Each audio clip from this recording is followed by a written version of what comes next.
The Coldest Place on Earth by Tim Vickery. Chapter 1. 2 Ships. The race began in the summer of 1910. On June 1st, in London, a black ship, the Terra Nova, went down the River Thames to the sea. Thousands of people stood by the river to watch it. They were all excited and happy. On the Terra Nova, Captain Robert Falcon Scott smiled quietly. It was a very important day for him. He was a strong man, not very tall, in the blue clothes of a captain. He was 41 years old, but he had a young face, like a boy. His eyes were dark and quiet. One man on the ship, Titus Oates, smiled at Scott. "What an exciting day, Captain," he said. "Look at those people. I feel like an important man." Scott laughed. "You are important, Titus," he said. "And you're going to be famous, too. We all are. Do you see this flag?" He looked at the big British flag at the back of the ship and smiled at Oates. "That flag is coming with us," he said. "In the Antarctic, I'm going to carry it under my clothes. We're going to be the first men at the South Pole, and that flag is going to be first, too."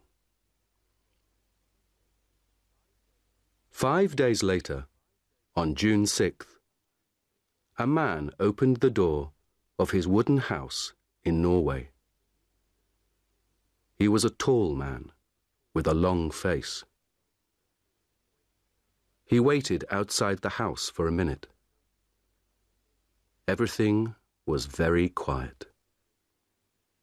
He could see no houses, only mountains, trees, and water. It was nearly dark. The sky was black over the mountains. The man smiled and walked quickly away from the house, down to the sea. In the water, a big wooden ship waited for him. The man got onto the ship and talked and laughed quietly with his friends. The ship's name was Fram, and the man was Roald Amundsen. The Fram was the most beautiful ship on earth, Amundsen thought. His friends were the best skiers on earth, too. One of them, Olaf Bjaaland, smiled at him. "North Pole, here we come, Captain," he said. "Yes," Amundsen said. His friends could not see his face in the dark. "Fram is going to the Arctic." Everyone on the Fram was ready to go to the North Pole, to the Arctic. Amundsen wanted to go there too. But first, he wanted to go south. His friends didn't know that. At midnight, on June 6th, the Fram moved quietly away from Amundsen's house, out to sea.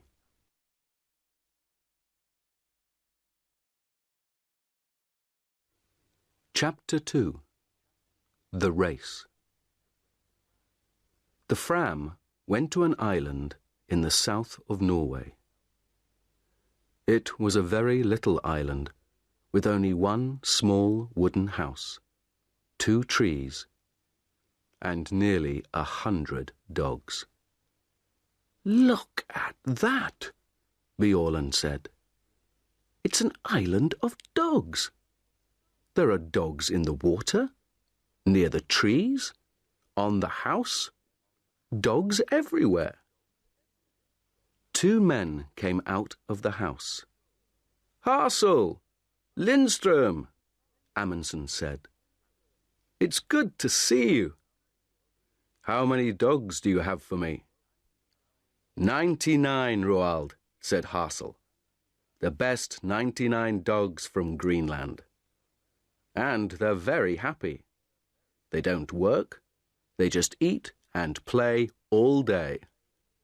They're having a wonderful summer here." "Good, good," Amundsen laughed. "But that's finished now." "Hey, Bjaaland, stop laughing. Come down here and help me. Let's get all these dogs onto the ship." It was not easy. The dogs were fat and strong, and they didn't want to go on the ship. But at last, after 3 hours' hard work, all 99 were on the ship, and the Fram went out to sea again. The men were not happy. The weather was bad, the dogs were dirty, and some of the men were ill. They began to ask questions. "Why are we bringing dogs with us?" asked one man, Johansson. "We're going thousands of kilometers south, past Cape Horn, and then north to Alaska. Why not wait and get dogs in Alaska?" "Don't ask me," said his friend Helmer Hansen. "I don't understand it." The men talked for a long time. Then, on September 9th, Amundsen called everyone to the back of the ship. He stood quietly and looked at them. Behind him was a big map.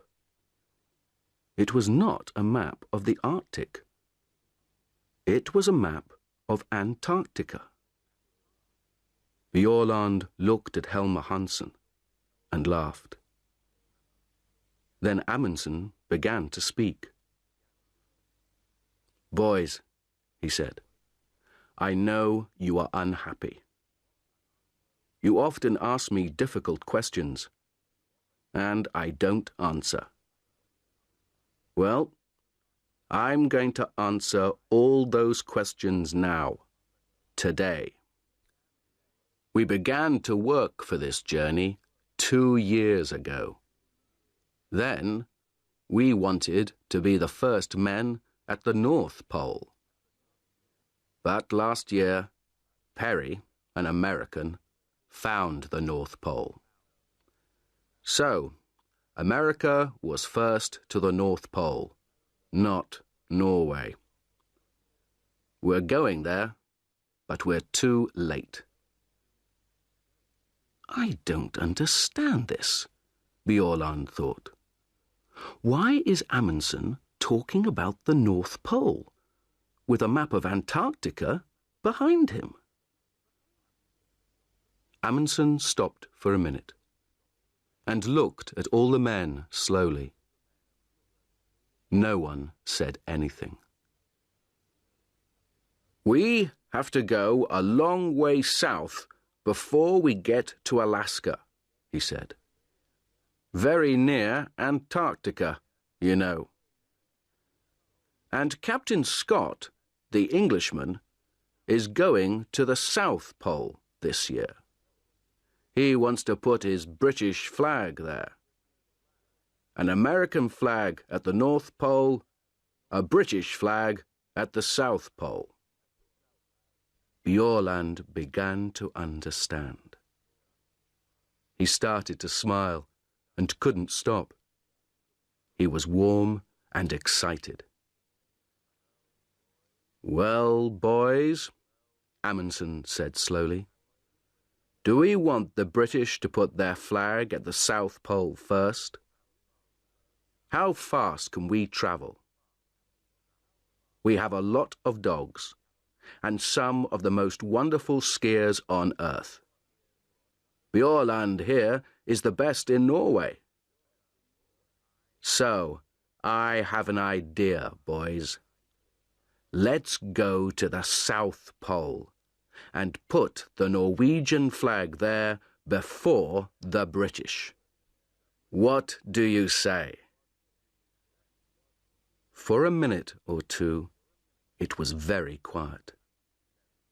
Amundsen waited, and the men watched him and thought. Then Bjorland laughed. Yes, he said. Why not? It's a ski race, isn't it? And the English can't ski. It's a wonderful idea. Of course. Let's go.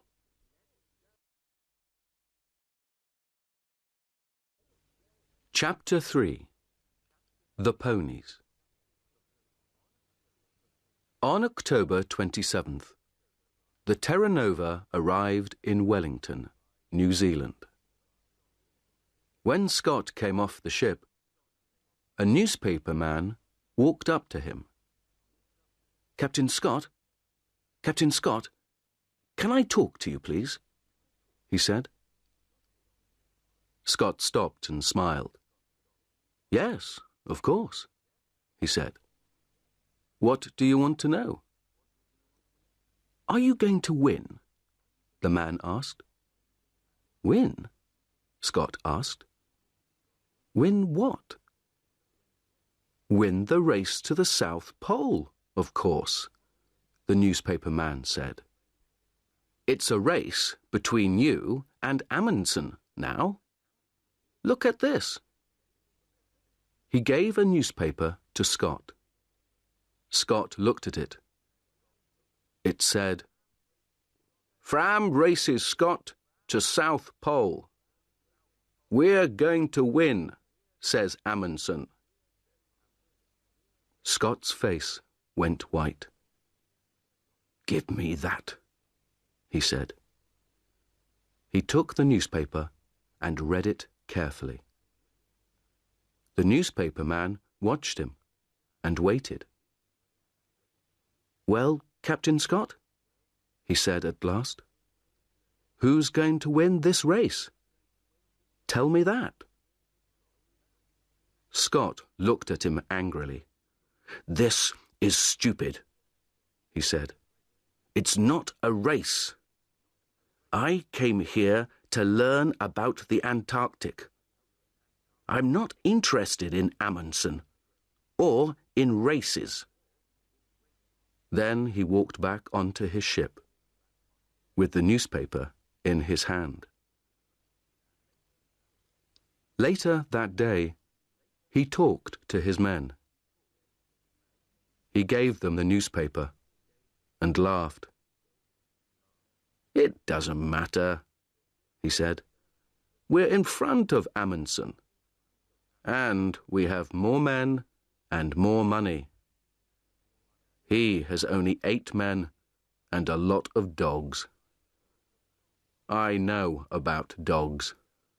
They don't work in the Antarctic. We have 16 men and the new motor sledges.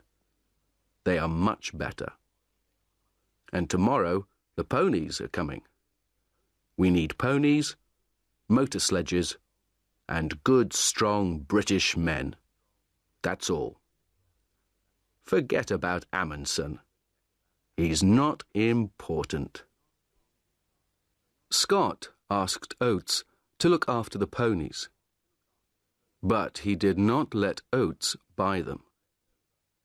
When Oates first saw the ponies in New Zealand, he was very unhappy. Most of the ponies were old, and some of them were ill. They're beautiful ponies, Titus, Scott said. They come from China. They're wonderful ponies." Oates looked at them angrily and said nothing. Then he asked, "Where is their food, Captain?" "Here." Scott opened a door. Oates looked inside. He thought for a minute. "We need more food than this, Captain Scott. These ponies are going to work in the coldest place on earth. They need a lot of food. More than this." Scott smiled quietly. "We can't take more food on this ship, Titus. Where can we put it?" "But it doesn't matter, old boy. They're very strong ponies, you know. The best ponies on earth." Later that night, Oates wrote a letter to his mother. "There are 19 ponies on the Terra Nova now," he wrote. "All the ponies are in a small room at the front of the ship. We eat our food in the room under the ponies, so our table is often wet and dirty." Scott makes a lot of mistakes, I think. And Antarctica is a very dangerous place.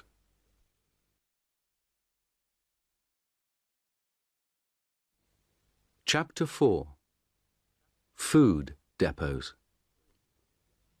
The two ships, Terra Nova and Fram, arrived in Antarctica in January 1911, at the end of summer. The Englishmen and the Norwegians wanted to stay on the ice all winter. They wanted to be ready to go to the South Pole at the beginning of the next Antarctic summer. The dogs pulled the Norwegians' sledges. They ran quickly over the snow and pulled the big sledges from the ship onto the ice. The men ran beside them on skis. They put a big wooden house on the ice. The house was full of food and skis and sledges. They called it Framheim. Outside the house, the dogs lived in holes under the snow. When the house was ready, the men made their first journey south. Before the winter, they wanted to take a lot of food south and leave it in depots. For the long journey to the pole, they needed a lot of food, and they couldn't carry it all with them. On February 10th, 5 men, 3 sledges, 18 dogs, and half a ton of food left Framheim and went south. It was easy. The weather was warm for the Antarctic, between -7 degrees centigrade and -17 degrees centigrade. The snow was good, and the dogs and skis went fast. They went 50 or 60 kilometers every day. After 4 days, they reached 80 degrees south and made the first depot. Amundsen made his depot very carefully. It was very important to find it again next summer. So he put a big black flag on top. Then he put 10 flags to the east of the depot, each flag half a kilometer from the next, and 10 flags to the west. So, There were flags for 5 kilometers to the left of the depot and 5 kilometers to the right. Then they went back to Framheim and took some more food south, this time to 82 degrees south. This time it was harder. The temperature was sometimes minus 40 degrees centigrade, and there were strong winds with a lot of snow. The dogs and men were very tired, and the tents and boots were bad. At the second depot, they put out 60 flags to help them find it again. They came back to Framheim on March 23rd. It was nearly winter in the Antarctic. Their ship, Fram, was far away now, near South America. They were alone on the ice. Oates went with Scott to make the first British depot. They left Cape Evans on January 25th. There were 13 men, 8 ponies, and 26 dogs. The dogs were faster than the ponies. They ran quickly over the top of the snow, but the ponies' feet went through it. Every morning, the ponies started first, and the dogs started 2 hours later, because they ran faster. At night, the dogs made warm holes under the snow, but the ponies stood on top of the snow. It was minus 20 degrees centigrade. After 15 days, Oates talked to Scott. There was a strong wind, and the 2 men's faces were white with snow.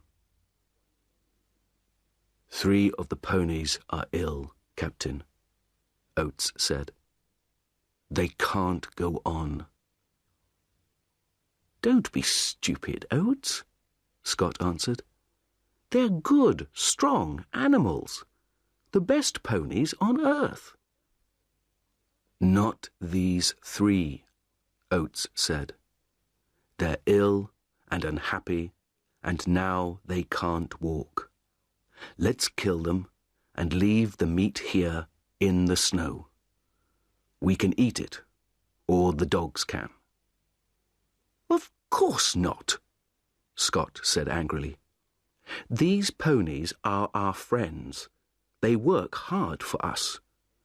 I don't kill my friends. 3 days later, 2 of the ponies were dead. Scott's men were slower than Amundsen's. It took them 24 days to get to 80 degrees south. They made a big depot there and put 1 large black flag on top of it. Then they went back to Cape Evans. Their camp was on an island in the ice, and the sea ice moved sometimes. There were holes in the ice and black seawater under it. One day, 7 ponies went through the ice into the sea and died. 1 motor sledge also went into the sea.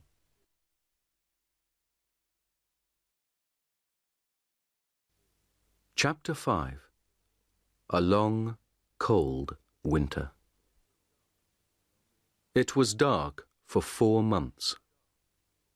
Outside the wooden house at Framheim, it was often minus 60 degrees centigrade.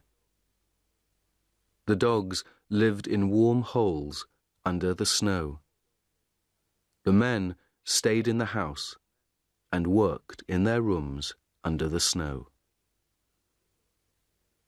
The skis and sledges came from the best shops in Norway, but Bjaaland wasn't happy with them. He changed a lot of things on the skis and sledges. Soon, the sledges were stronger than before. The skis were better and faster too. All the Norwegians worked hard.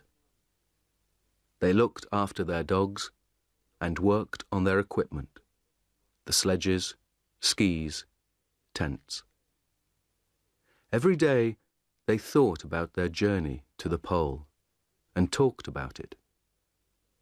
And every day Amundsen thought about Scott. One day, in midwinter, he talked to his men. "Let's start early, before Scott," Amundsen said. "Remember, Scott has more men than us, and he has motor sledges too. Perhaps they can go faster than us." Bjaaland laughed.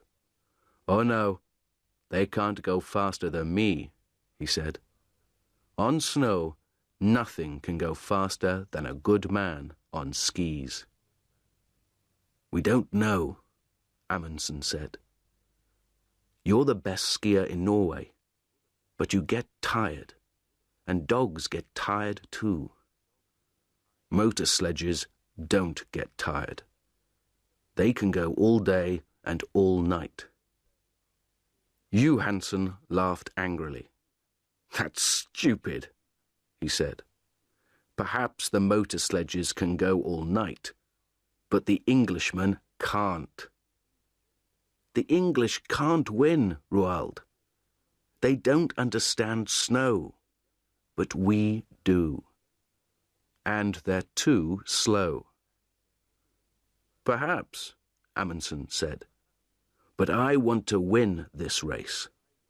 So we're going to start early. Do you understand?" It was quiet and warm inside Framheim.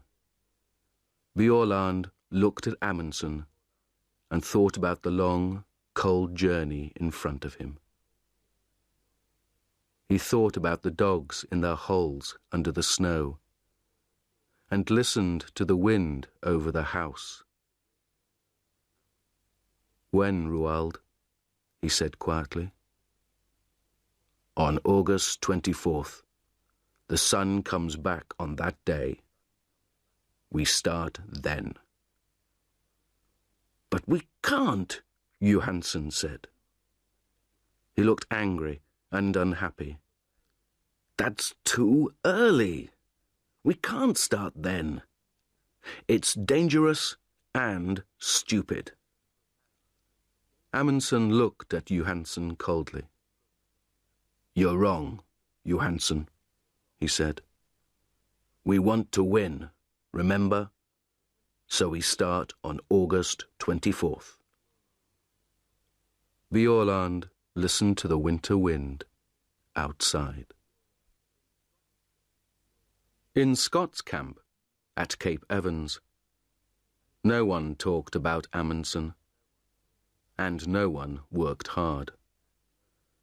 They had good food, and they played football on the snow.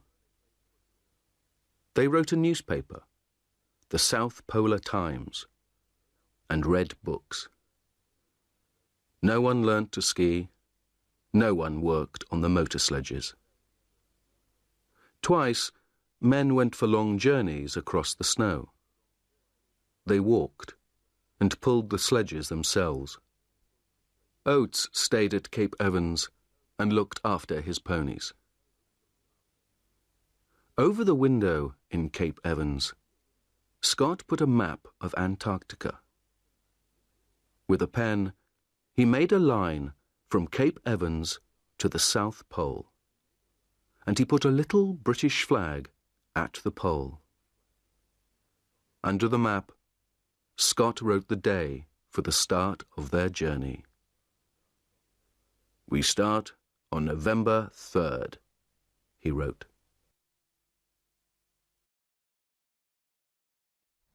Chapter 6. A bad start. On August 23rd, the Norwegian sledges were ready. They took them outside, and the dogs pulled them across the ice. The sun came up for half an hour, but it was too cold, minus 46 degrees centigrade. They could not travel in that weather. They went back to Framheim and waited. They waited 2 weeks, until September 8th. Then, with the temperature at minus 37 degrees centigrade, they started. They ran happily across the snow to the south. 8 men, 7 sledges, and 86 dogs. Only Lindström, the cook, stayed behind in Framheim. At first, everything went well. They went 28 kilometers on Saturday and 28 kilometers on Sunday. It was easy.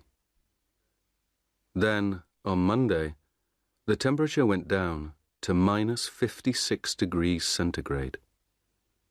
There was white fog in front of their faces. They couldn't see anything. But they travelled 28 kilometers. That night, in their tents, they nearly died of cold. Next day, they stopped and made snow houses. Inside the snow houses, it was warm. But everyone was unhappy. "I told you, Roald," Johansen said. "Even September is too early. We can't travel in this cold. Do you want us to die? Let's go back and wait for better weather." Amundsen was very angry. He was angry with Johansen, but he was angry with himself too. He knew Johansen was right. "All right," he said slowly. "We can go on to the depot at 80 degrees south, leave the food there, and then go back. We can't do more than that." It was 37 kilometers to the depot. The wind was in their faces all day. 2 dogs died on the way.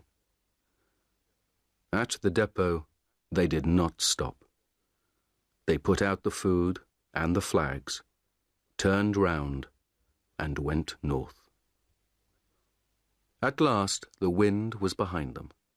The dogs ran quickly, and the men sat on the empty sledges. They went faster and faster. It was like a race. Amundsen was on Wisting's sledge, and soon he, Wisting, and Hansen were 3 or 4 kilometers in front. Soon they were alone. They travelled 75 kilometers in 9 hours, and they reached Framheim at 4 o'clock that afternoon. Bjaaland arrived 2 hours later with 2 more men. But the last 2, Johansen and Prestrud, went more slowly. Their dogs were tired. Their feet were wet and cold. They had no food, and they were alone in the dark. The temperature was minus 51 degrees centigrade. They reached Framheim at midnight. Next morning, Johansen was angry. In front of everyone, he said, "You were wrong, Roald. September was too early. I told you, but you didn't listen. And then you left us alone, and we nearly died in the cold. You're a bad captain. I'm a better captain than you are." Amundsen was very angry. But at first, he said nothing, because he knew that Johansen was right. Then That evening, he gave a letter to Johansen. It said, "You aren't coming to the pole with me. When I go south, you can take some dogs and go east to King Edward VII land. You can go with Prestrud and Stubberud. You can be the first men to go there, but not to the South Pole." The Norwegians stayed in Framheim and waited. They lay in bed, listened to the wind outside, and thought about Scott and his motor sledges. Chapter 7. Motor Sledges and Mountains. Scott had 2 motor sledges now. They were the first motor sledges in the Antarctic, the first on Earth. On October 24th, the motor sledges started south from Cape Evans. 4 men went with them, but Scott stayed at Cape Evans for another week. Oates was unhappy. He wrote to his mother, "We had a very bad winter here. I don't like Scott. We were here all winter, but he didn't learn to ski or to drive dogs.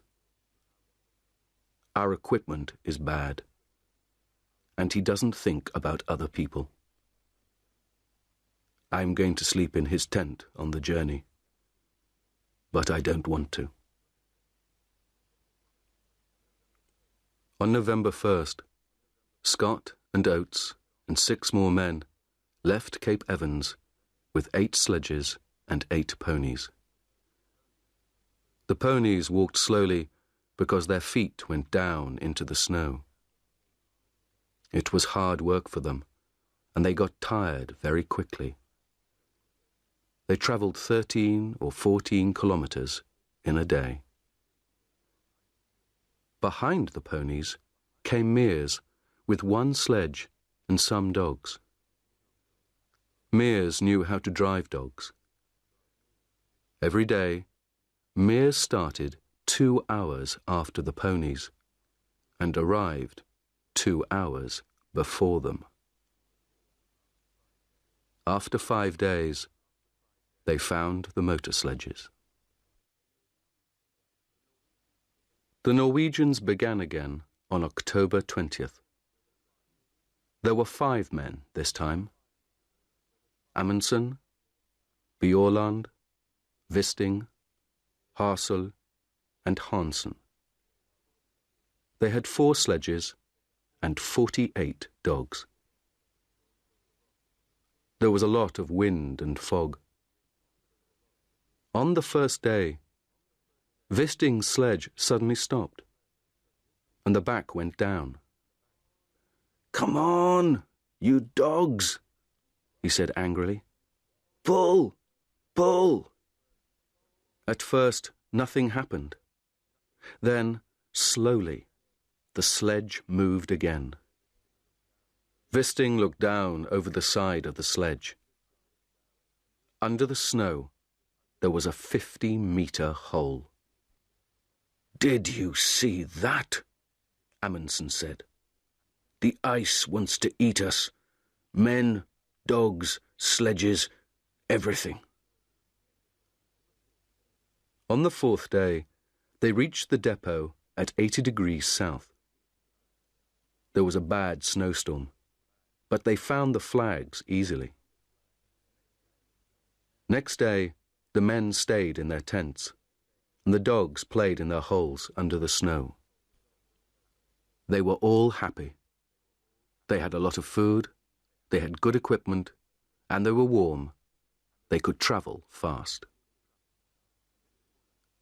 Next morning, the snowstorm stopped, and the journey began again. "Today, everything is wonderful," Bjaaland wrote in his diary. "But where is Scott? In front of us or behind?" There was no one with the motor sledges. They were broken. Scott looked at them angrily. "It doesn't matter," he said. "Teddy Evans and his men are in front of us. They're good men. They're pulling their sledges themselves. We can get to the pole on foot." Oates looked at Mears. Oates and the ponies were tired, but Mears and his dogs were not. The snow was home for them. That night, Oates wrote, 3 motor sledges at £1,000 each. 19 ponies at £5 each. 32 dogs at £1.50 each. Well, it's not my money, it's Scott's. On November 21st, one of the ponies died. On November 11th, the Norwegians saw the mountains. The mountains were very high, some of the highest on earth. Bjaaland smiled. "There is good skiing up there, Roald," he said. "But can dogs get up there too?" "Of course they can," Amundsen said. "Come on." They left Hansen with the dogs and skied a little way up the mountains. It was difficult, but the mountains were big and beautiful.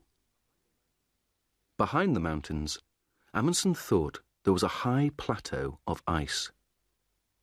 "That's it," Amundsen said. "That's the road to the pole. Tomorrow we can bring the dogs and sledges up here. But now, let's have a ski race. Who can get back to camp first?" They laughed and skied happily down the white snow. "This is like home," Bjaaland thought. "But it's bigger than Norway, and better." In the next 4 days, the dogs pulled the sledges 81 kilometers and went up 3,000 meters. At last, Amundsen and Bjaaland stood on the plateau behind the mountains. They were tired, happy men. Bjaaland looked back at the mountains. "Can a motor sledge get up here?" he asked. Amundsen smiled. "No," he said. "I don't think so. And Scott doesn't like dogs. So his men are going to pull their sledges up these mountains themselves. Would you like to do that, Olaf?" Bjaaland didn't answer. He smiled and skied happily away across the snow. Chapter 8. Across the Plateau. On November 21st, the Norwegians killed 30 dogs. "They were happy," Amundsen said, "and now they're going to die quickly.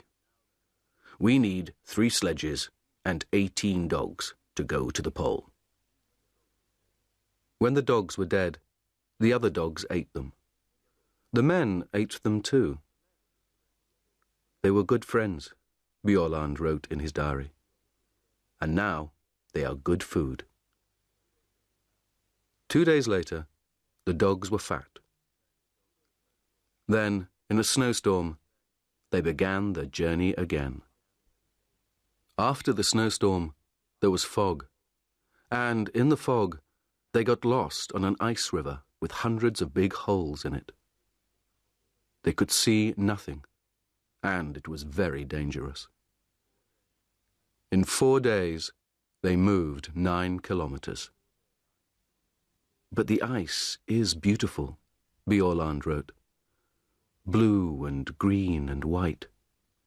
This is a wonderful place, but I don't want to stay a long time." After the ice, there were strong winds and bad snowstorms. They could see nothing in front of them.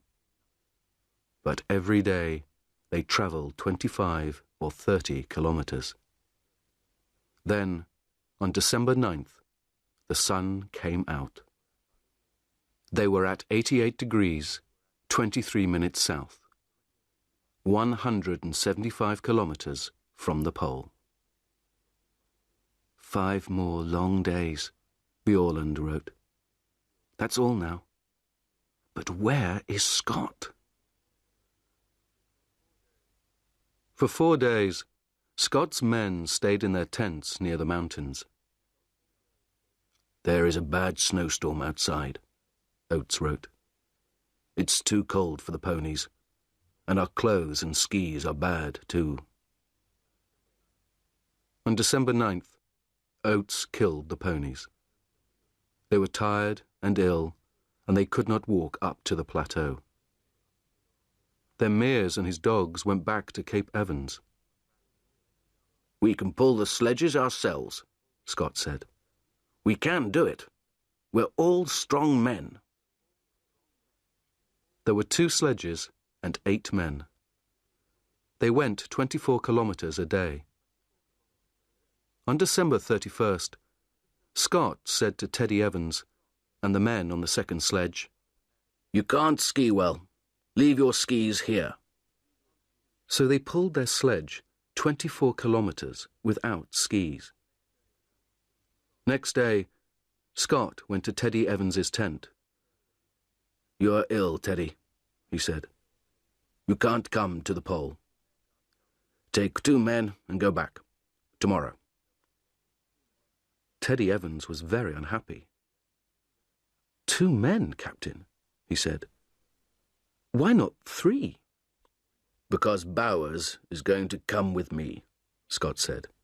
He's strong. We need him. But you have food on your sledge for 4 men, not 5, Evans said. And Bowers has no skis. I'm the captain, Teddy, Scott said. You do what I say. Take 2 men and leave Bowers with me. Oates wrote to his mother, I'm going to the pole with Scott. I am pleased and I feel strong. But in his diary he wrote, My feet are very bad. They are always wet now, and they don't look good.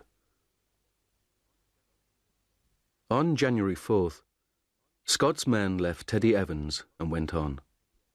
Scott, Oates, Wilson and Edgar Evans had skis, but Bowers did not. They were 270 kilometers from the pole. December 14th, 1911, was a warm, sunny day. 5 Norwegians skied over the beautiful white snow. It was very quiet. No one spoke. They were excited and happy. 6 more kilometers, Bjaaland thought. Is there a British flag? I can't see a flag, but... Look, Hassel said. What's that over there? Bjaaland left his sledge and skied quickly away over the snow. What is it? He thought. Is it? No. It's nothing, he called. There's nothing there. Nothing. 3 kilometers. 2. Roald, Hansen called to Amundsen. Go in front of me, please. It helps my dogs. That's not true, Bjaaland thought. His dogs are running well today. But Hansen wants Amundsen to be first. The first man at the South Pole. They skied on and on, over the beautiful snow. Stop, Amundsen said. He waited quietly for his men. This is it, he said. Bjaaland looked at him. But there's nothing here, he said. Amundsen smiled. Oh, yes, there is, he said.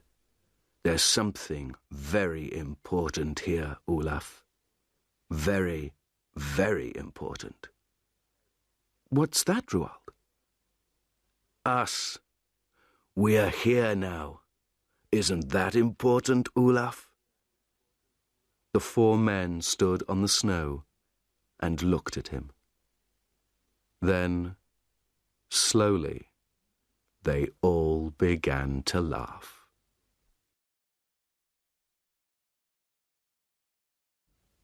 Chapter 9. The End of the Race. The Norwegians stayed 2 days at the pole. They left a tent there, with a Norwegian flag on it. Inside the tent, they left some food, a letter for the King of Norway, and a letter for Scott. They left some more black flags near the pole, and one 28 kilometers north. Then they skied away, back to the north.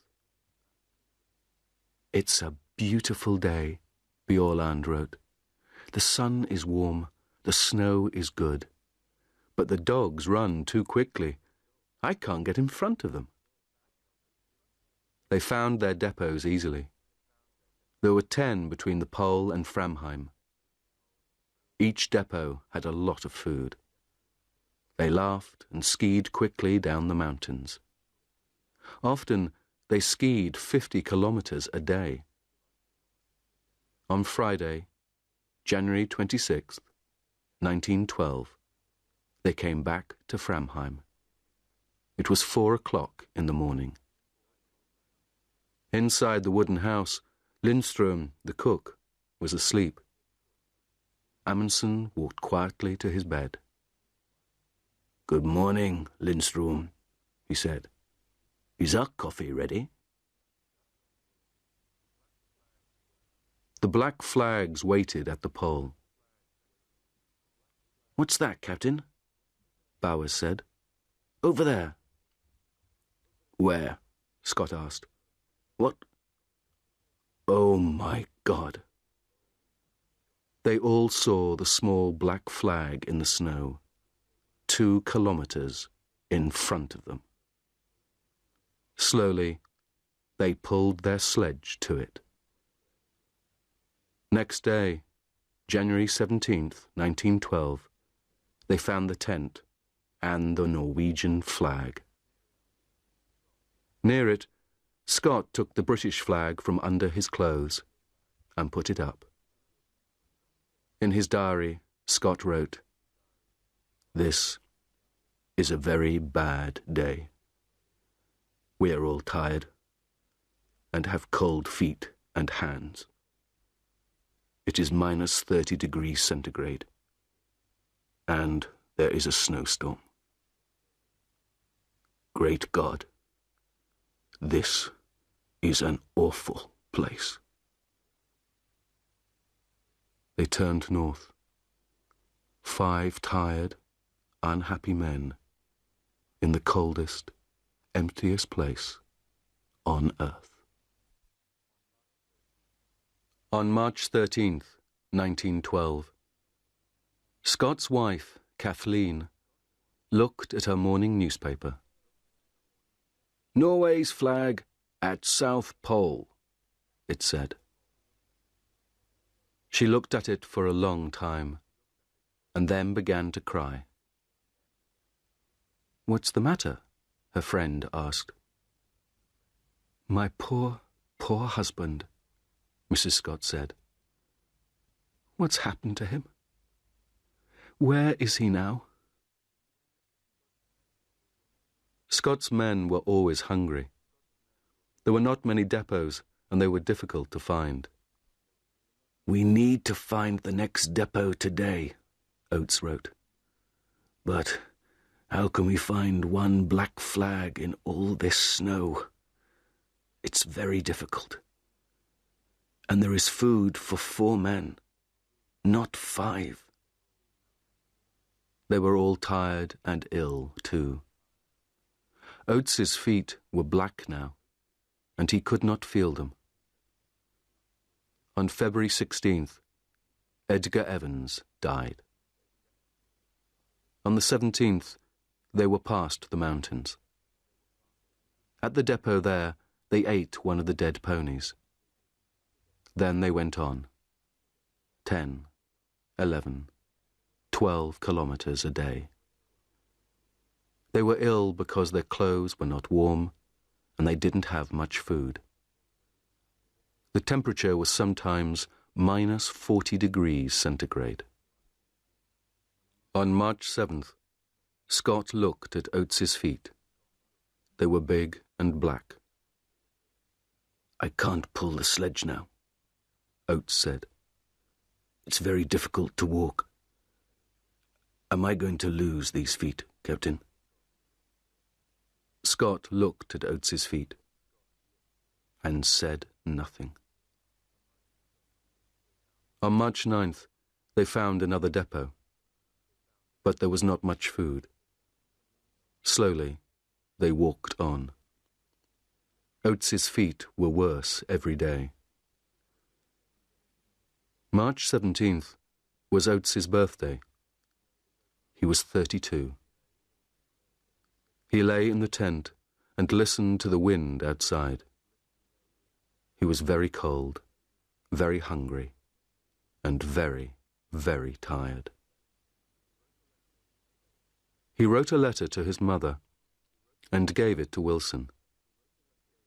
Then he got up and opened the door of the tent. He stopped in the door for a minute. Scott, Wilson, and Bowers looked at him. They didn't speak. "I'm going outside for a minute," Oates said. "I may be some time." They didn't see him again. At Cape Evans, the Englishmen waited. On December 11th, Mears and the dogs came back. On January 3rd, Teddy Evans and his 2 men arrived at Cape Evans. The Terra Nova came and went. Winter began. Scott did not come. The Englishmen waited all winter at Cape Evans. Then, on October 26, 1912, they started for the south. 2 weeks later, they found a tent. There were 3 bodies in the tent: Scott, Wilson, and Bowers. They put the bodies under the snow. Then they took the men's letters and diaries and went north to Cape Evans again. In Scott's diary, they read, "Oates died like a good Englishman. We all did. Please, remember us and look after our families. We did our best." No one found Oates's body, but he is there, somewhere, under the snow and the wind, in the coldest, emptiest place on earth.